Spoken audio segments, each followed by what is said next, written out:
And in the comic collecting system, there are two groups who are equally important in the collection of the hobby. The collectors who buy the books and the speculators who sell the books to the collectors.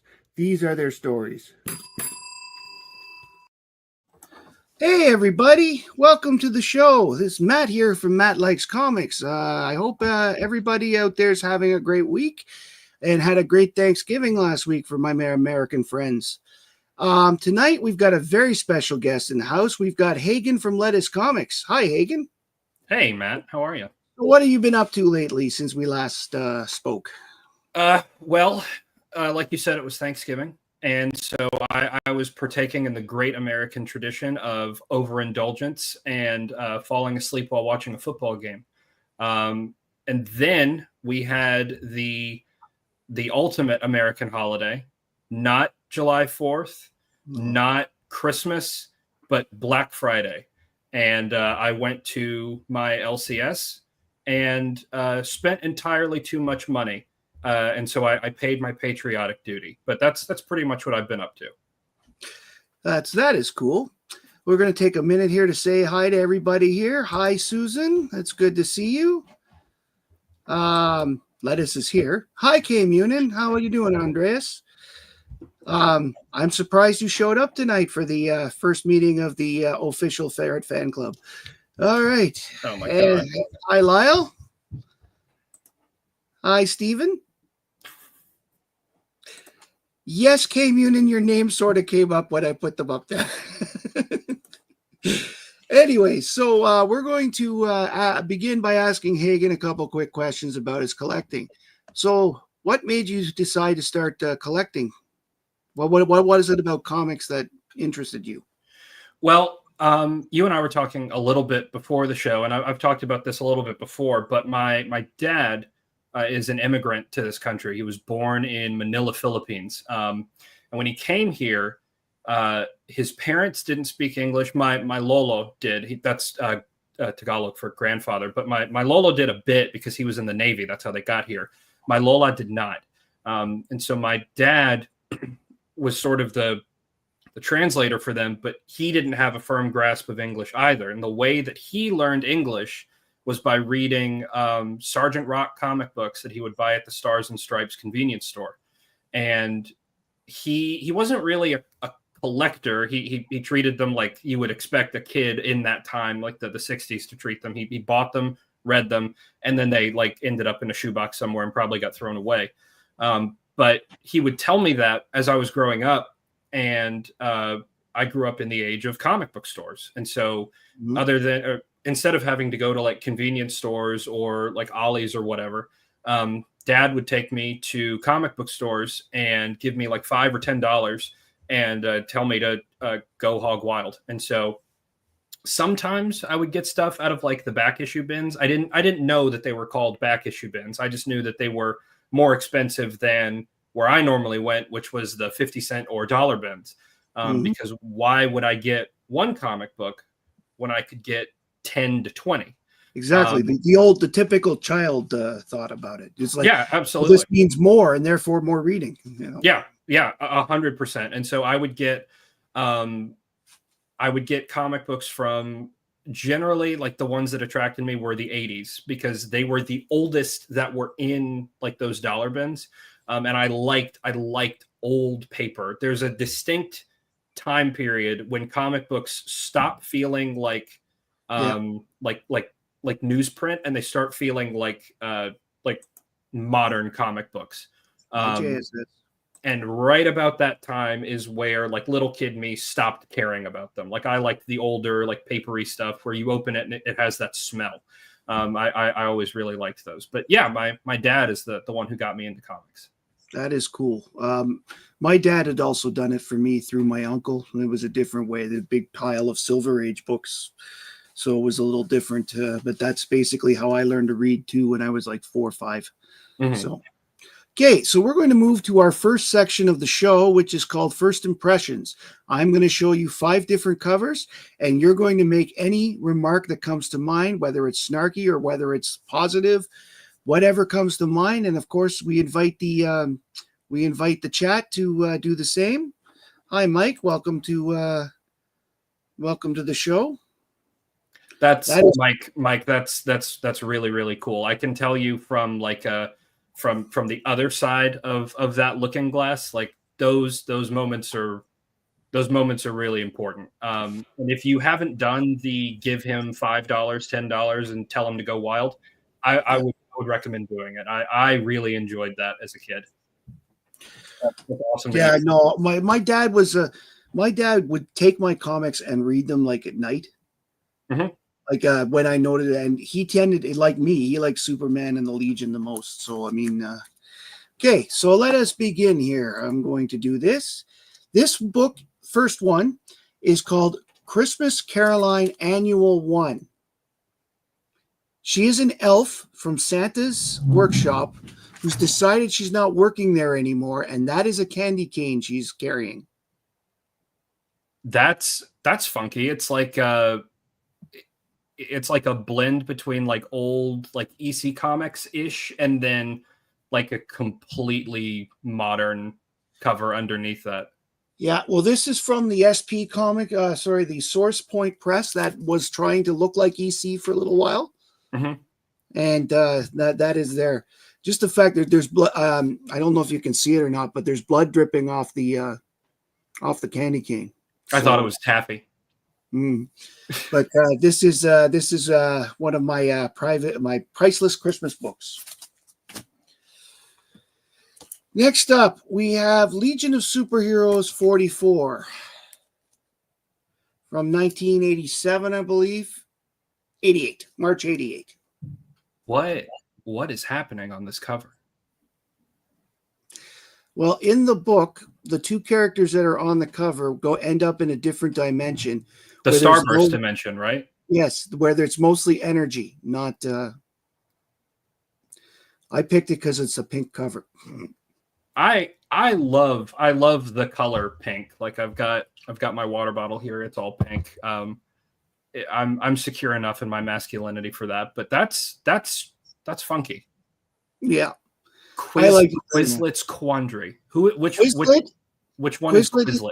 Is the one in the little thing. He's a little energy being who only gets solids by being in metal.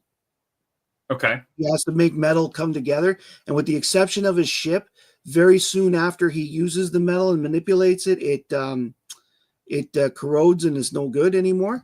And this one here is an old familiar character in a different look by the name of Wildfire. Okay. He's been around a long time.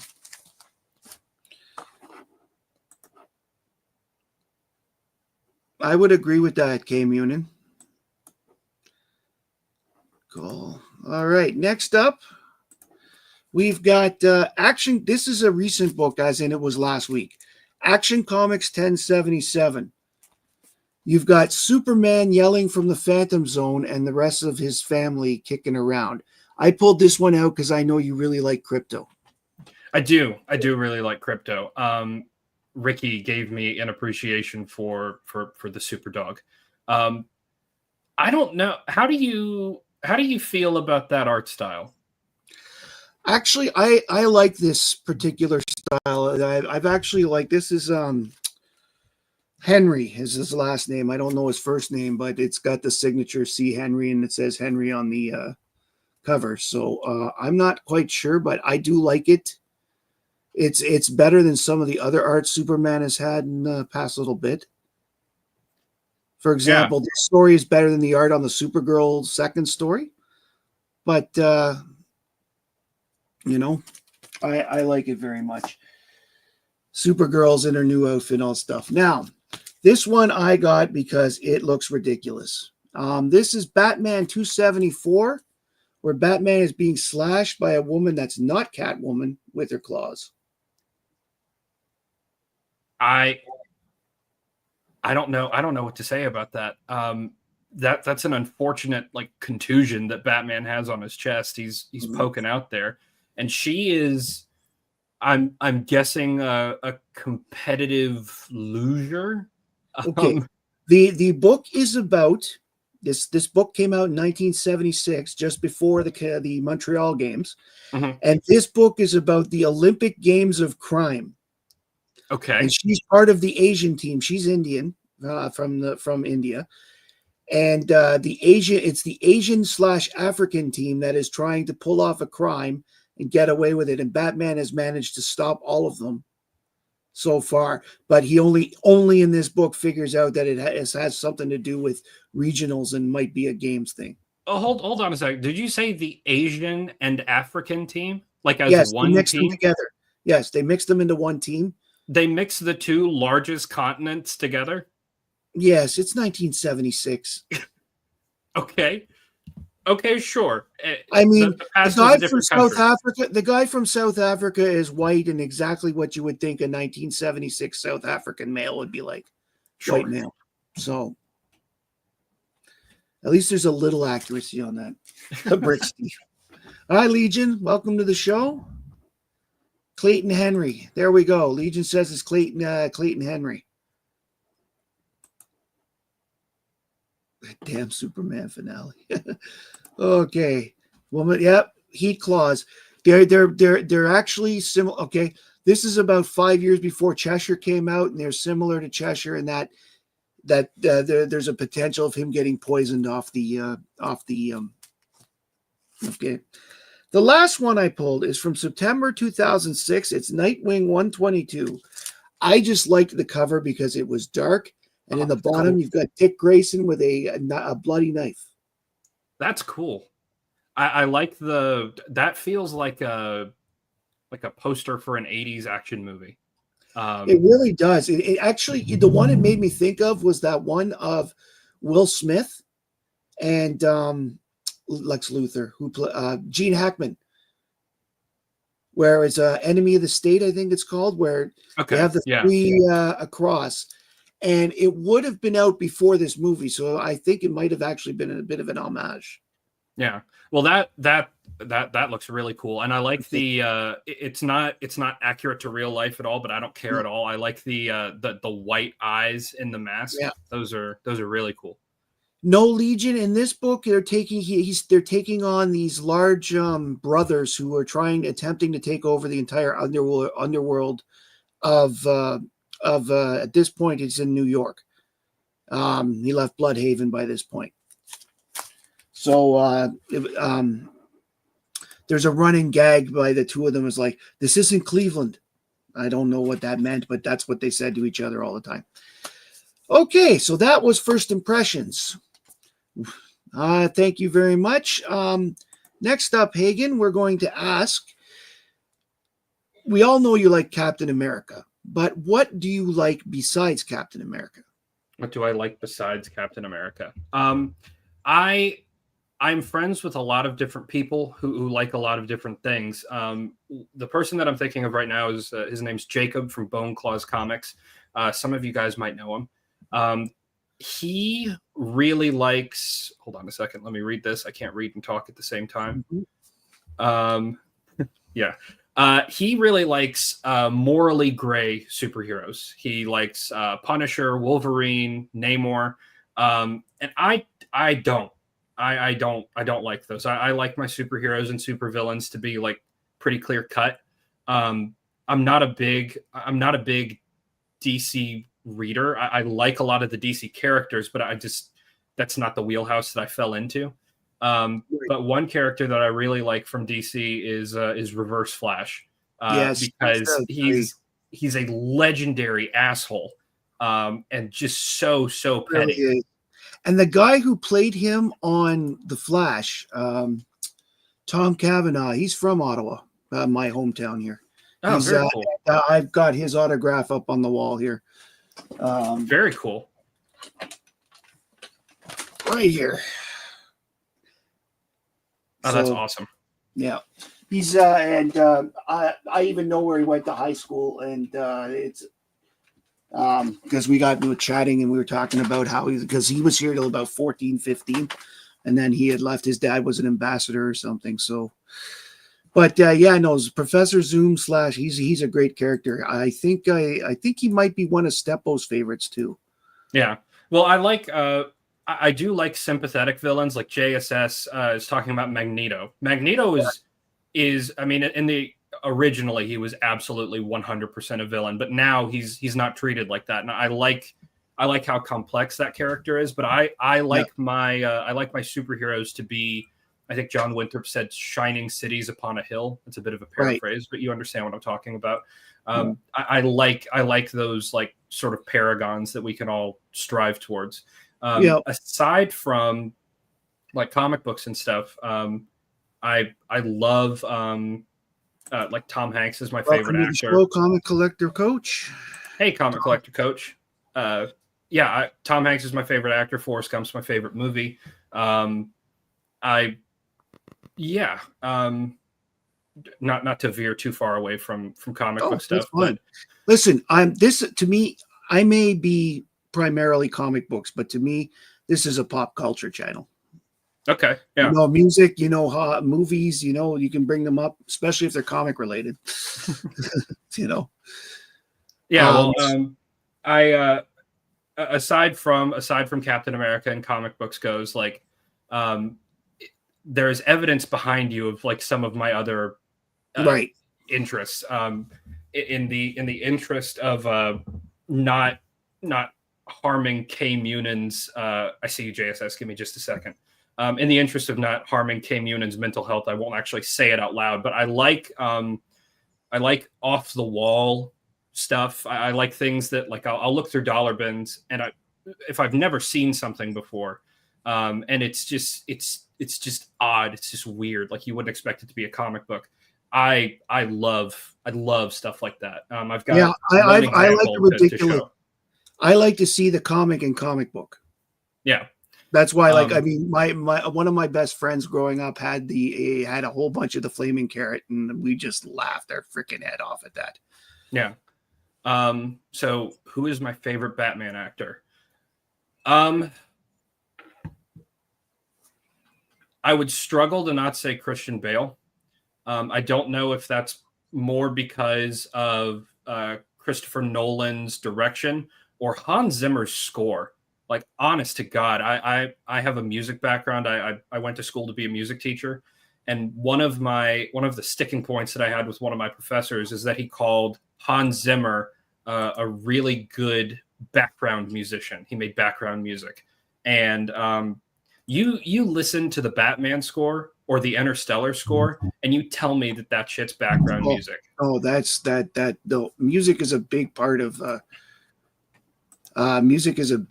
the experience. I mean, like, is that scene the same when they walk into the cantina without it's not the same. It's just not. There are a lot of people that say that, like, we need to cut funding for, like, the arts. I'm speaking from an American perspective. I know that that's happening here brother. Too. That happens here a lot too. Quebec just cut music programs where I am. So people will say that you need to cut funding for music and cut funding for art. But if you actually genuinely take a second throughout your just a normal day and consider how impactful the music that you hear around you is, whether it's like ad jingles or like the background music for movies, or even just like the bongs that happen when you get into a car and like you haven't done your seatbelt up. Like, a musician composed that. A musician had to put time towards that. Anytime you see like a mural on a brick wall, or graffiti on the local high school's big rock that they all seem to have outside, like, art and music isn't it's kind of like bass guitar. Like, you don't appreciate it until it's not there, and then something is just empty. It's just an empty feeling. It really does. When we used to jam in the band, and I decided to pick up the guitar for a little bit, and there was no bass or whatever, it was just me and the drummer. It really wasn't the same. Mm-hmm. It sounded better with just the bass and the drums than with the guitar and the guitar and drums, because there was that missing sound. Yeah, it's very much an instrument that just, like, sort of, it just fills out what's going there. Without like a bass guitar, it feels kind of hollow-ish. Yeah. So, okay, so now at this point, let's move to Hagan. Hagan, the floor is yours. Right now, I'd like to see a comic that you are not quite your regular from your regular collection. I thought that I had it here with me. Oh God, I had a Legion book to show. Oh wow! Yeah.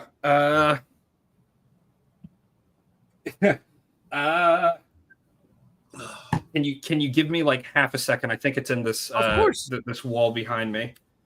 Of course, I'll take a moment to talk to K Munin brought up that I passed 350 subscribers. That is true. In fact, before the broadcast today, we were at 361 people. We are 20 subscribers away from the big giveaway.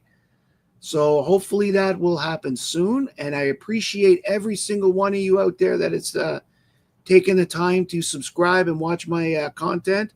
It really, really, really means a lot to me. Probably should have done this first.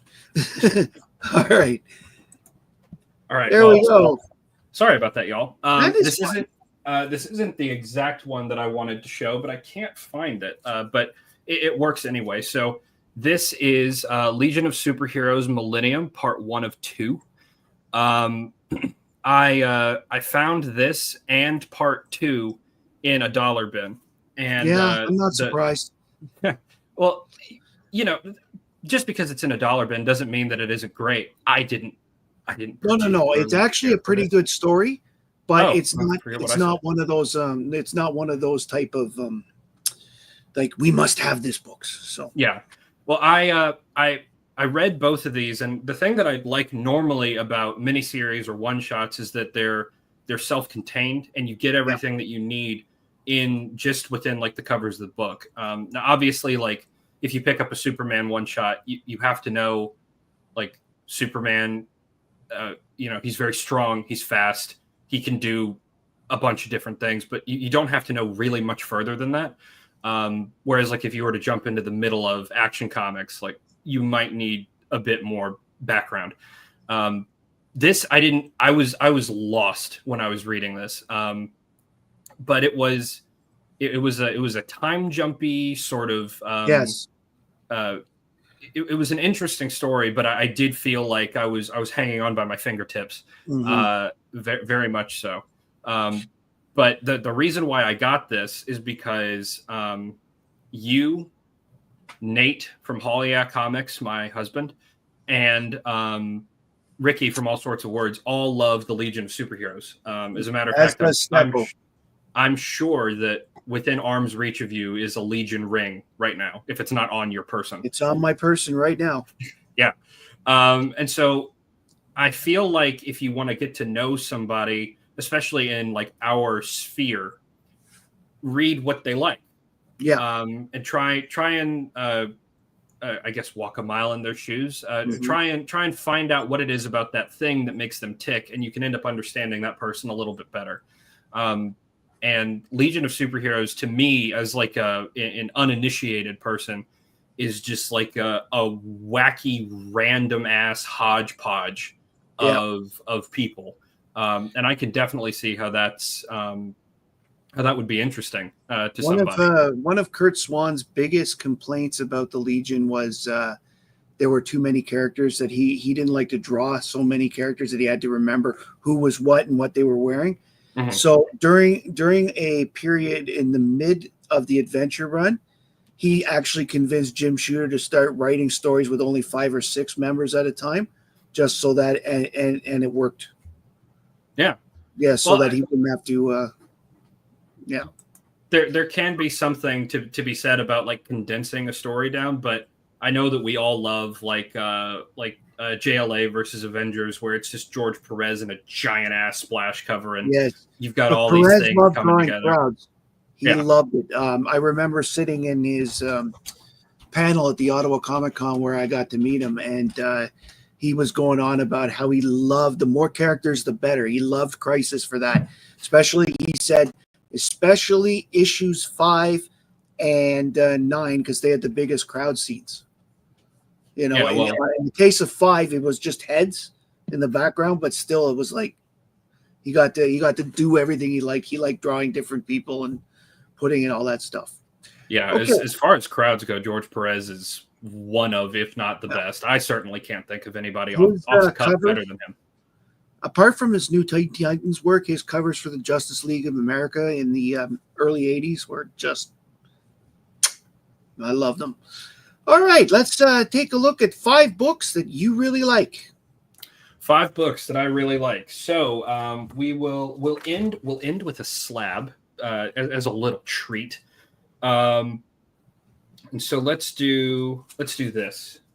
Put that one back. So let's start with as a kid. Like I said, I appreciated comic books like a kid does, but because my dad was sort of more involved and he knew a little bit more about it than just like a layman, I knew to take care of my comic books.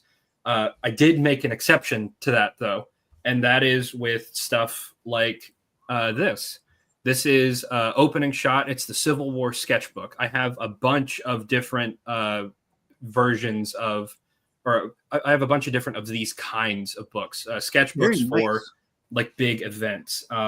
And as a kid, I would go through here and like look at the sketches from the book, which is always really cool. And this one sort of is like it's a bit of a narrative, but they didn't all do this. Sometimes it was just like a director's commentary.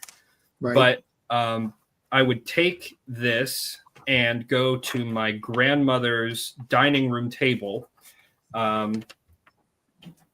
which was glass. This is probably the one that I would have picked, but I would take this to my grandmother's dining room table. It was glass, and I would take the lampshade off of one of her lamps and lean it underneath it so that it would shine up through the table, and then I would trace over the artwork and like color it in and sort of like draw that way. And so I really, really liked these. I would do that also with like coloring books, like superhero coloring books that sometimes people would get me. But yeah, I have very fond memories of almost burning my grandmother's living room couch doing stuff like this. I did that too, but I knocked a cigarette out of her hand. But yeah, but so like with stuff like this, you'll notice that this isn't bagged and boarded. I took it out at one point too. I think I was on a different stream and I was showing like the inside of this. Mm-hmm. This has never ever been like a minty book. I found this just like it as it is in a dollar bin, and because it doesn't have that like sort of pressure of like keeping it pristine, it's one of my favorite things to just sift through, because you're looking at like a raw version of panels that if you're me, like I grew up reading this stuff, and so it's just really cool. I like things like that. Awesome. I have never seen a sketchbook before. Have you not? Heard of them? I've heard of them, but I never seen it until the first time I think I saw you show one on one of the broadcasts. So I highly recommend picking them up because they are, you'll find them in dollar bin. Hey, SideQuest, you'll find them in dollar bins. They're not expensive. They're not valuable, but they're a ton of fun. And like if you appreciate artwork like most comic book collectors do, it's a really neat insight, and sort of like you get to peel away the layers of, like I said, like iconic panels or just art that you really like, and that's always really cool to see. We have another question. Collecto6 wants to know what drew you to Captain America. That's a tough question, because I've thought about it a lot, and I would love to have a more erudite reason. But the fact of the matter is that I was 6 or 7, and Captain America had a loud outfit with an awesome weapon. I had never seen a superhero with a shield before. Very cool. And so when I was a little kid, I thought that was tremendously awesome. My dad was also in the military, and so I had sort of that affinity going there. And I would take. We don't get snow down here in South Carolina like you guys do up there. So we had. I stand by that. But we did have sleds, and they were these foam sleds, and they were sort of like Captain America's old heater shield. It's the triangular one. It's this one here. Yes. It's sort of in that shape, and so I would take the handles of it and hold it in my arm, and me and my friends would do like Nerf battles. And I thought that was really, really fun. As I've grown up, hey Lau, as I've grown up, I've really appreciated how, to me, Steve Rogers represents trying to be a moral person with strong values in a modern society that doesn't reward those aspects of a personality. And it's somewhat heartwarming to know that that there is value in that and striving for that more than necessarily the reward that you might get. I was 7 when I was first exposed to the Legion and Adventure Comics. Yeah, they normally get us young. If they get you young and they get your hooks into you, it's a wrap. Agree. I mean, between the Supergirl, the Legion, and Superman, and even to a smaller extent, the Flash and Batman, they hooked me in pretty well. Yeah. Do you want me to go on to the next one? Yes, please. Okay, so I was just talking about my dad and Cap, so I feel like this is a good good segue. This is the New Avengers Letters Home. My first Cap was annual number 8 with that awesome Zek cover. Fan for life. Yeah. Mike Zek is one of the best Cap artists. I know that that's not really a hot take, but he absolutely is. This is New Avengers Letters Home, and you might not have seen this before. Like if you haven't seen my channel or a couple of my appearances on like other people's channels. But the reason why I wanted to show this is because my dad, when I was 11 or 12, went off to Iraq to train Iraqi police officers. And one of the things that he did was he sent me back comic books in just like a manila envelope. And so this isn't that comic book. The actual comic book that I have. Yes, it is. I'll get to that in just a second, K Munin. The actual comic book that I have that he sent me is framed in a UV protective, like acrylic frame in my living room because I'm very, very proud of it. But he sent these to me from overseas and would send me postcards that said like, when I get back, we'll collect comic books together. We'll go to like comic book stores and stuff. And so I have I have an affinity for these books in particular. This one I would choose to be my favorite because, like K Munin pointed out, you've got Captain America on the cover, Ghost Rider, Frank Castle, and Silver Surfer, which is a very eclectic bunch of people. Not your usual hangout people. Yeah, no, certainly not. The story behind this is that this is like an AAEFS America Supports You, the New Avengers Letters Home number 4. Like it's a mouthful. I don't think that's exactly it, but it's something close. These were sold on military bases, and proceeds were given to I think a veterans charity. I want to say that that's right. And they all have like U.S. military related stories in them. This one, the plot of this book is basically that there is some superhero or supervillain group. I think it's AIM, but it could easily be like any of the other Nazi stand-ins that are trying to hack into a satellite network. and that satellite network is used for like troop movement, migration, and monitoring stuff like that. But it's also used for service members to send letters home to their family. And so reading that as a kid, my dad and I did a lot of like, it wasn't Zoom back then, it was Skype, Right. Skype meetings with him whenever they were able to. And so having a story about that, about like that ability being taken away was powerful to me as a kid.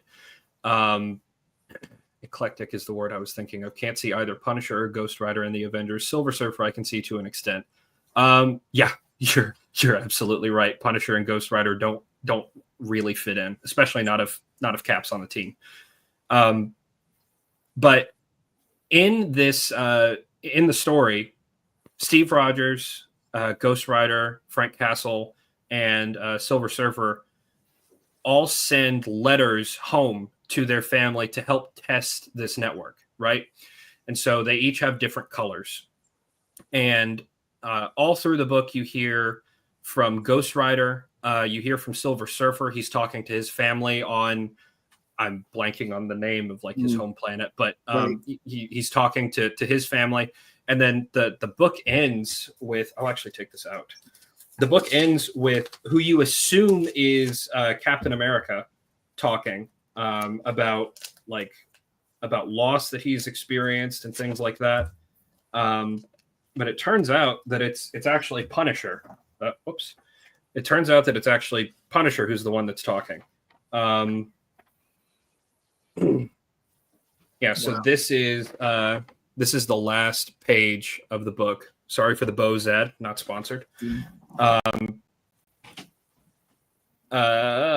Yeah, so the last paragraphs are, till then, think good thoughts of me this holiday season, and I'll keep trying to be worthy of them. I know you of all people understand my love always, Frank Castle. And so when you get more of an impact of that when you hear like how tender and like regretful he is the entire time before, and you think that it's Steve Rogers and it turns out that it's not. I really, really enjoyed that book, and it stuck with me forever. And so to get it like from my dad, and it made it through Iraqi customs, like this is, I talk about house fire books a lot. This is my number one house fire book. Like if everything else in my collection burns to the ground, that's going to be the one, not that one, but the one in my living room, but that's going to be the one that I have to keep. Yeah. So moving on to something that's not quite so inspiring. Maybe not inspiring, but like emotionally heavy, at least for me. Well, we're using Came Union got it right. We'll use eclectic. Yeah, eclectic. We'll move on to this. This is Star Trek Deep Space Nine, The Dog of War, number 5, cover B. All right. I don't know where I saw this first, but this has everything about a comic book cover that I love. Like, one, I really like Star Trek. I didn't super duper watch Deep Space Nine. I was more of a Next Generation guy, but I love Star Trek. I love the Borg, and I like dogs. And this is like, it's just the perfect amount of silly. I love thinking about. Inspired me to try a new game on this show. I love thinking about like what's going on in this dog's head, because this dog doesn't know he's an actor. So a bunch of nerds bolted this stuff to this dog and did a photo shoot with him. And I love stuff like this. This is the kind of thing that I'm talking about, where like if I see something that's weird, slightly like off color, I'll pick it up, especially if it's in a dollar bin. Like I just like off the wall sort of things. Yes, apparently SideQuest is very happy. Yeah, we love dogs in this house. We love dogs in this house. I like individual dogs. The dog as a concept is not something I want to have in my house, but we'll agree to disagree on that. No, I mean, like when I meet dogs, like individual dogs, as I said, like, you know, I can get to know that I'm saying, but the concept of a dog in my house is just a little, I don't like the idea of them peeing by accident near my comic books, for example. It's having a dog it's just like having a kid, but it just never learns how to talk. You just get used to that kind of thing. My dog's adorable. I can't be that mad at him for too I terribly long. know. Champ is really nice. If you ever see Alan's dog, he's pretty cute. You know, there's no individual dogs are great. Yeah. Lyle, I saw that comment. It's a Borgder Collie. That's great. If this were my channel, I would ban you.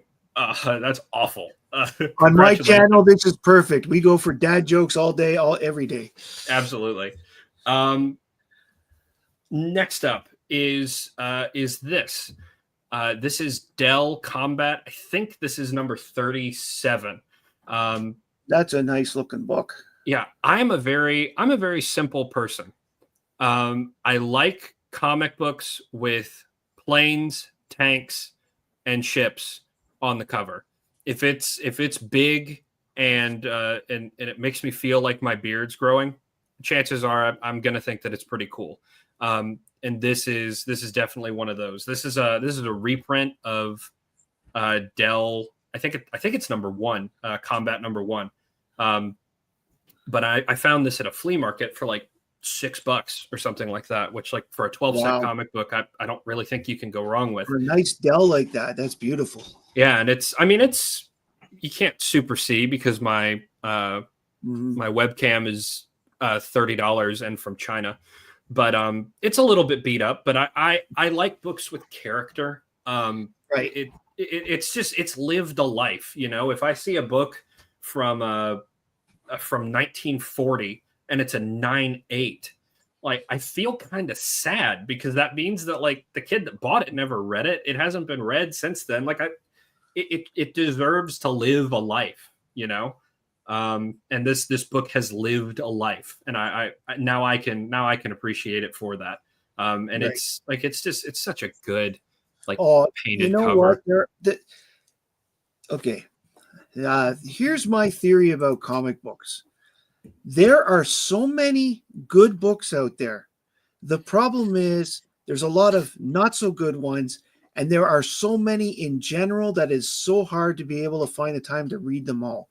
To me, the best part is, you know, here it is. I've got a book right here. I haven't read it yet, but there's a pinball machine on the front, so I'm intrigued. Or this one here. Wonder Woman is playing, you know, there's missiles in the background and a helicopter and a big guy throwing things at her, you know. That's the kind I just like. What could be inside? It's always disappointing when it's not so rare. Have you read that Combat one? I have thumbed through it. It's an amalgamation of different war stories. One of them does involve the Bismarck. You'll be happy to know. Nice. But it is one of those. A lot of those, like, old a lot of those old Dell comics or the comics from, like, around that time are multiple stories all put together, which to me I loved as a kid because it was like I was getting more bang for my buck. But yeah, Frank's family was killed. Shout out to Frank. I know that you're talking about Frank Castle. Yeah, that's one of the other things. In Ottawa, we've got a street named we have a street named Castle Frank, and for years we've been laughing about it. It's Punisher Lane. So that's true, K Munin.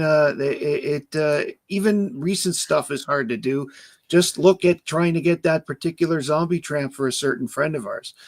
I was just going to say, K Munin, I totally understand the completing an entire comic run can be difficult. I am trying to get, I don't think I have my list. I don't think it's here with me. But I am trying to get all of Captain America Volume 1. And I think I just crossed, I think I have like 60 books left to do it. So it's a run of like 367, I think, something like that. So I'm most of the way there, but yeah, it can be a real pain. Yeah, especially when I put together the Supergirl Volume 4 run, which was it was 80 books, but books 72 to 80 were short printed. Mm-hmm. and they were hard as heck. And when I did find them, I had to overpay. Yeah. So, I mean, but it was a case of, well, I really want this run, so I'm just going to do it. I mean, my other current ones that I want to finish right now, I want to get both the Son of Satan, the 1-8 series, and the Son of Satan Marvel Spotlight, and just finding some of them has just been very, very hard. So I get what you're saying there. Was that your last book, or do you have any more books? I've got one more. All right. Well, to give you the. So I am not somebody who buys slabs often. As a matter of fact, this Avengers 4 that I have behind me, I specifically didn't want a slab because I want to be able to read it. But I did indulge in getting some stuff slabbed, and one of the books that I chose to get slabbed was this. Yes, what a beautiful book. This is Captain America number 100, and this is people make this out to be a bigger deal than it is. It's only a key that like a nerd would care about, right? It's not the first appearance of Captain America. It's not his return into the Silver Age. It's just the first time that this book is called Captain America. Like it's a big deal, but it's like it's not what people say it is. But the reason why I like this book so much is that when I was in, I'm pretty sure it was high school. My wife has told me that it was college, so we're gonna compromise and say that it was in college. My wife and I were walking around, girlfriend at the time, we're walking around a Second and Charles, and I saw this book there, and this was back when I had fewer than 200 comic books. I had like a small short box full of stuff. And I didn't have anything remotely this expensive. But we saw this there, and I was like oohing and eyeing at it. And I think it was $150 because it was raw. And you could see like up here at the top, there's like a small little Marvel chipping, whatever. But I was just enraptured by this thing. And I was like, I'll save up my money. I'll end up getting it later at some point. And so we get back in the car, and she like turns around and hands me this bag, and she's like, she told me, I think, Merry Christmas. And she had just went and got this book for me while I was still in the store, looking around at whatever. And this is it meant a lot to me then. This is one of the more expensive comic books in the Captain America Volume 1 run, and I knew that it was going to be like a stumbling block. And so to have her get me a present like this was just was just great. And so like I have read through this. I had it out of a slab for years. I didn't get the slabbed until like the very, very beginning of this year. But Hi, Richard. Hey, Richard. But the reason, and JX said that's a very good reason to get it slabbed. Yeah, the reason why I got the slabbed, I don't care about this number at all. It doesn't bother me at all. I don't care. I'm never ever selling this book unless Laurel needs like a kidney or a leg. I'm not selling this. This is simply so that it has some more protection around it, because I could get another Captain America 100. I could not ever get another Captain America 100 that my teenage wife bought for me. So yeah, this is a super, super important book to me, and I show it off whenever I can, because I love this book and I love my wife. I don't blame you. That's an absolute beautiful book with an absolutely beautiful story attached, and it's really appreciative. I mean, like that you shared that with us today. I know you've shared that before, but I didn't have the honor of being the host in that case. Yeah. Anyway.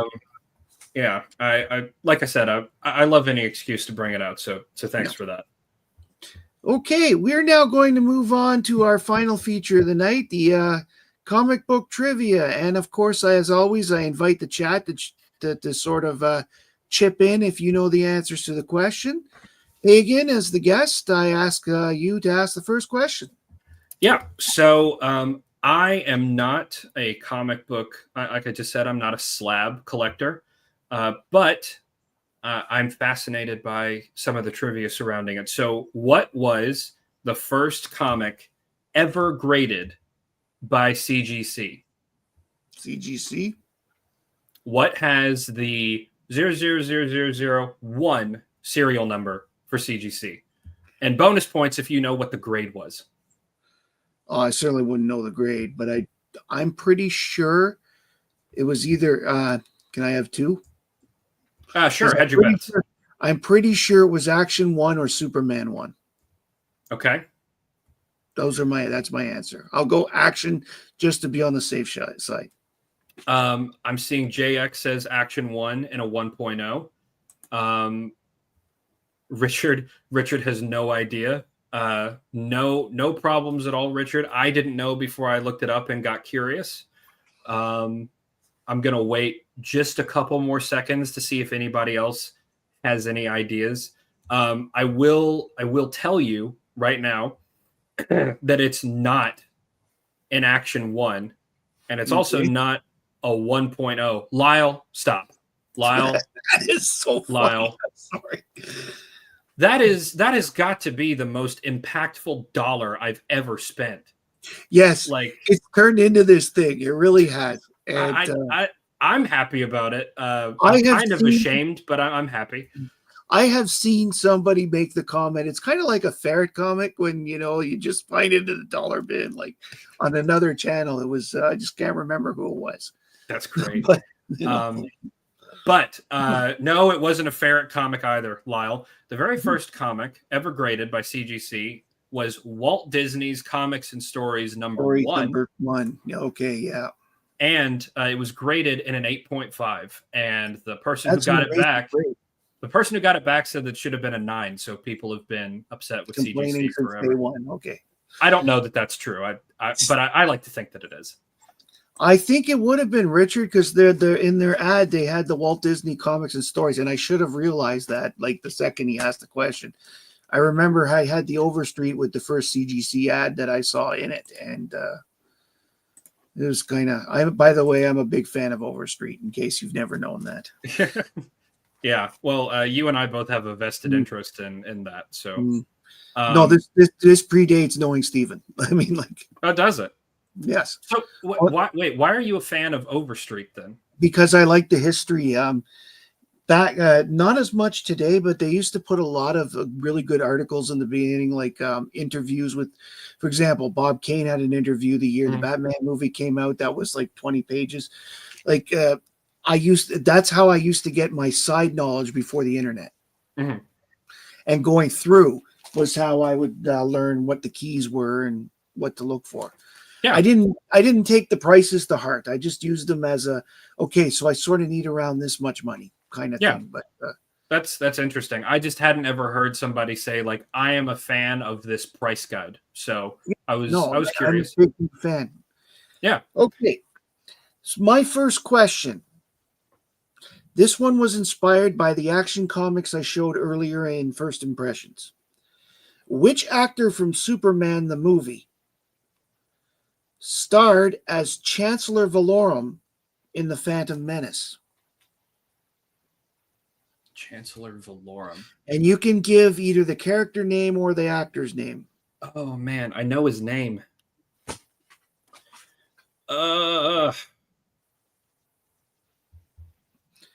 Chat, throw it in. You know what, too? Crud.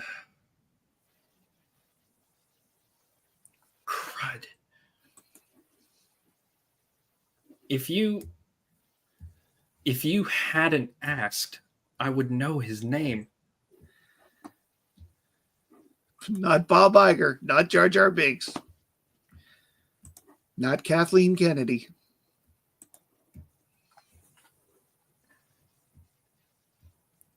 We'll go another minute. There we go. K Munion's got it. And that is also true collector coach. Terrence Stamp, who played General Zod in Superman the movie. And the Superman 2 as well. I happened to see a clip the other day of Terrence Stamp like as Chancellor Valorum in a Palpatine centric video, and so I was like, oh, that's got that story too. So that's why I made the that cover too. So I was thinking his face, but the name that I couldn't come up with was Malcolm McDowell, and that is not who that person is. No. That's a Clockwork Orange and Star Trek Generations, where he got to kill Will Shatner. Oh, a rare honor. Yes. All right. Your second question there, Hagan. Yeah. So we'll end with the Captain America related one. The second one that I have is Amazing Spider-Man number 666 holds the Guinness Book of World Records for the most variant covers of a single comic. How many variant covers did it have? I'm going to go with, I feel that the number is anywhere between 90 and 100. So I'm going to cut it down the middle and go 100. Okay, you're going to guess 100. I see that JX has 66 in there, which is a good guess given the numbering of the comic. Richard says 157. Yeah, the 66 is definitely what they should have done. But they didn't. Listen, 6 variants is too many. But yeah, they didn't quite show that much restraint. Yeah, I Googled this because I don't just have all this knowledge, by the way. I had to Google this stuff because it's the stuff that I found like interesting.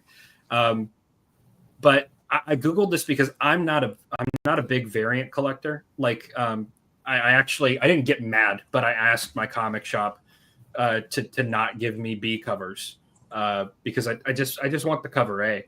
Yeah, that's all I order too. Every so often, I'll grab a nice looking cover.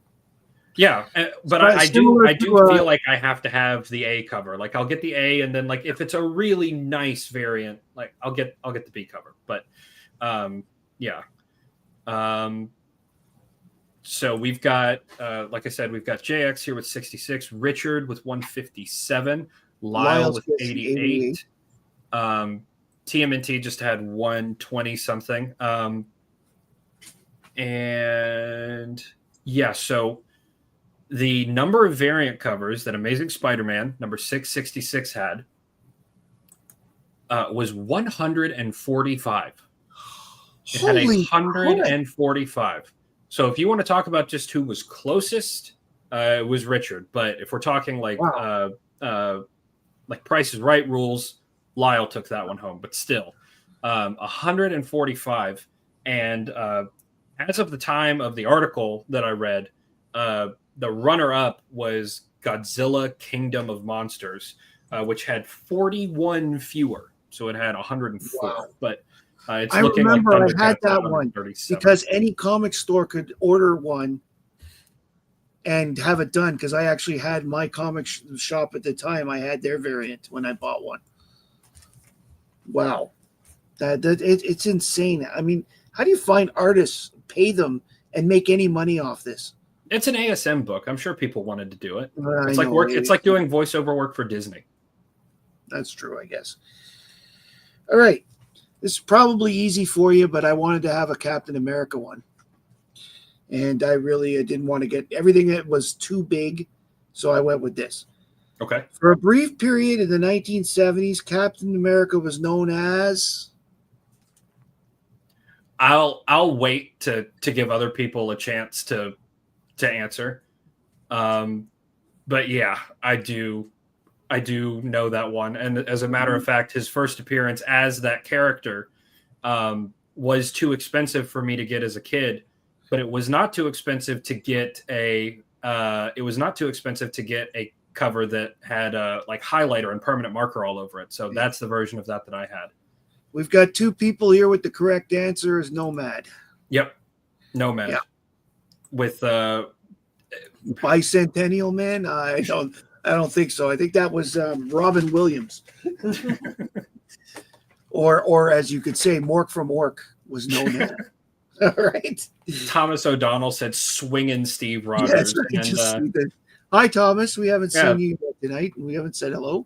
that would be appropriate for the 60s or 70s for sure. Yeah. All right. Your last question. All right. So the last question is Sam Wilson is not only the first African American superhero, but he's also the first black hero to what? And the answer that I'm looking for has something to do with the name Falcon. Is it Fly?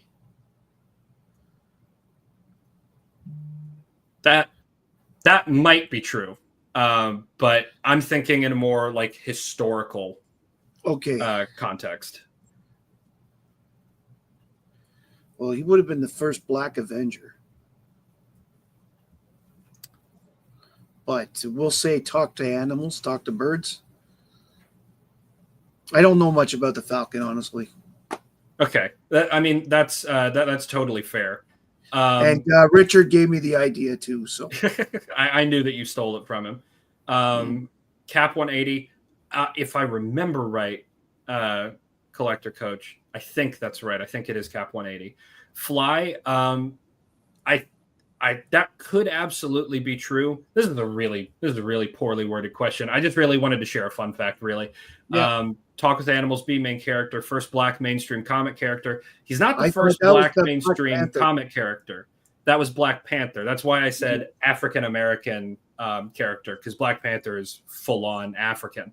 But he was the first black hero to not have the word black in his superhero name. Okay, well that makes sense because you just got for DC, they had Black Lightning, and although Metron was created by Jack Kirby, he was and Bumblebee and Mal Evans predated Black Lightning at DC.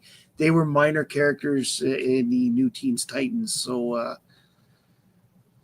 Yeah. In fact, Mal was very, very concerned about being the token black. So, I mean, that was part of his character. He had a little chip on his shoulder about that sort of thing. Luke Cage came along after the Falcon.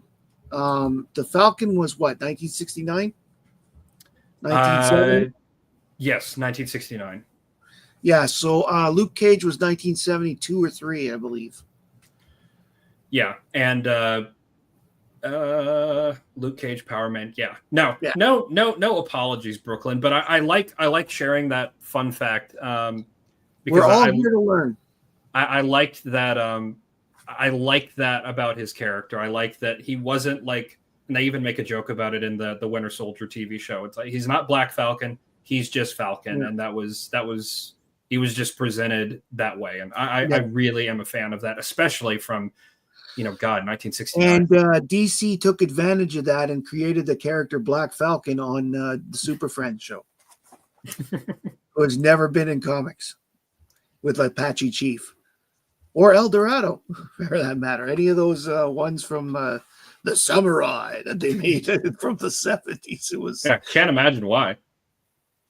Yeah, I mean, I like their noble attempt at trying to be diverse, but man. Don't let white guys come up with the diverse characters. That's all I'm going to say. That's what you're going to get. You're going to get Inuk Chuck. Okay.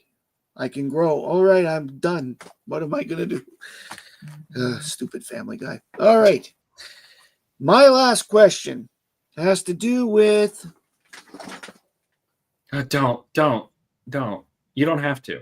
No. This one is funny because. I want to do this one. What is his alter ego, and what is his job? Ah, man, I don't know his name. I do know his job, but I don't know his name. My final guess is Philly Ferret. That's his name. No, that's not his name. But what's his job? It's just so funny. His job is having sweet hair. I love that. Oh. Well, Yeah, sweet hair is part of the job that he has.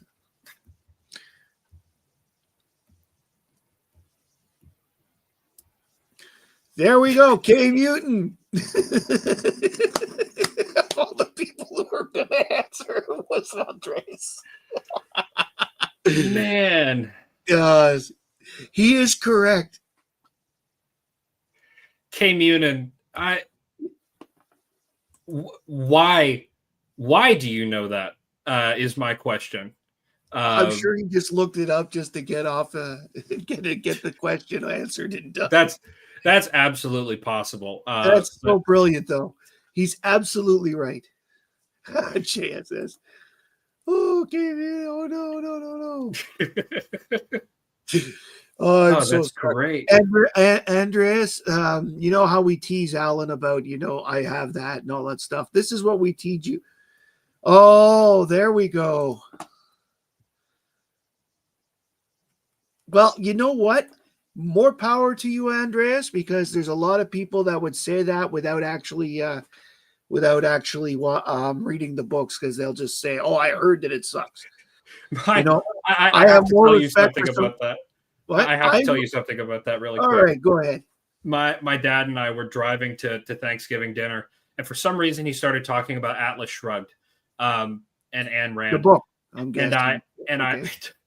I told him, I was like, that is on my list of stuff to read, not because I think I'm going to agree with it, but because I want to make fun of the people that love it more accurately. And he respected that, and I think that that's a respectable way to go about things. Thank you, Richard. I like your. I really appreciate your comments. That's very nice. Thank you. The one thing that I will say about Atlas Shrugged, whether you like it or not, if you are a comic book fan, you should at least get a synopsis of the book, because it will help you understand Steve Ditko's later work, especially with The Question and Mr. A. And because apparently Steve Ditko was a really big fan of Ayn Rand and lived that objectivism to the core. I read the book a long time ago, and all I remember is who is John Galt. That's all I remember. But the fact is, it's one of those things. Is again, it's pop culture that leads to another thing. It leads to another thing, and so on. Thank you, JSS. All right. Well, that's pretty much all we've got tonight. We went a little over time, but that's all right. I understand you weren't in a rush tonight. Your other show was canceled, so. Yeah, my other half is feeling under the weather, so he canceled he told our show me to tonight. pop on that too if I was free. I wasn't, but I appreciate the invite. So if you're watching the rerun, I hope you enjoy it. Leave a comment if there's something you like or you don't like. Let me know. Next week we have the Immortal Biggie Shack as our guest, and we're going to have some fun. And as I said at the beginning of early in the broadcast, we are only 20 subs away from the big giveaway. And for those that need a reminder, I've got a big 30 book mystery box as one prize, and an $85 gift certificate with Bleecker Street Comics as the grand prize. So thank you for everybody who's subscribed and listened so far. Thank you, everybody who have watched. Thank you very much, Hagan, for joining me tonight. Check out his comic channel, Lettuce Comics. I know some of you already have. No, we don't have a signed photo of Alan this time, JSS. So I'll leave you by saying my name is Matt, and I like comics. And I hope you do too. Bye, everybody. Bye.